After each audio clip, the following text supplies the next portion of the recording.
د قومي جرګې له ډګره دوه مهم خبرونه. مفتي منیر شاکر وایي د پښتنو قومي جرګه د امن جرګه ده، موږ په دې خاوره نه څوک تړو نه یې شړو. منظور پښتين وایي د پښتنو جرګه د پښتنو په خاوره کې د وینې بهېدو د مخنیوي لپاره جوړیږي. درنو لیدونکو، نور جزئیات را سره ویډیو کې وګورئ او چینل هم سبسکرایب کړئ. د جهان نیوز درنو لیدونکو، السلام علیکم، وخت مو بخیر، ستړي مشئ.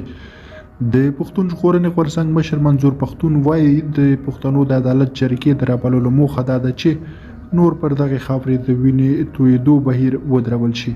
ښاغلي پښتون چې د خیبر پښتونخوا له سر وزیر اعلی امین ګینډاپور سره په ګډه غونډه کې خبرې کولې، ویلي د پښتون توکم ګڼ داسې کسان په تیرو څو لسیزو کې وژل شوي چې پښتنو حساب پرې کوه. په دوی کې له خبریالانو راواخله بیا تر وکیلانو، ډاکټرانو، زده کوونکو، توکمیزو، ټبریزو مخورو، د سیاسي ګوندونو غړو، مشرانو په ګډون ګڼ وګړي ووژل شول. همدغه تېره ورځ په خیبر پښتونخوا کې د پښتون ژغورنې 4 ملاتړي ووژل شول. موږ د یو کس وینه هم چاته نه بخښو.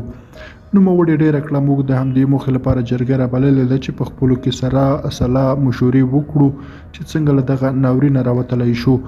منیر شاکر وایي چې د پښتنو د عدالت غوښتنې جرګه د پښتون توکم د خیر ښېګڼې لپاره جوړیږي او په دې کې د هیڅ توکم او هیڅ ټبر د شر لپاره پرېکړه نه کیږي. نوموړی وایي چې خیبر دره د پښتنو خاوره ده او پښتانه د هیڅ چا اجازې ته اړ نه دي چې په خپله خاوره د جرګې لپاره له چا اجازه ترلاسه کړي. هغه د پاکستانیو چارواکو د هغې ګوت څنډنې په اړه چې که څوک په جرګه کې برخه واخلي نو شناختي کارتونه او پاسپورټونه به ترې اخیستل کېږي.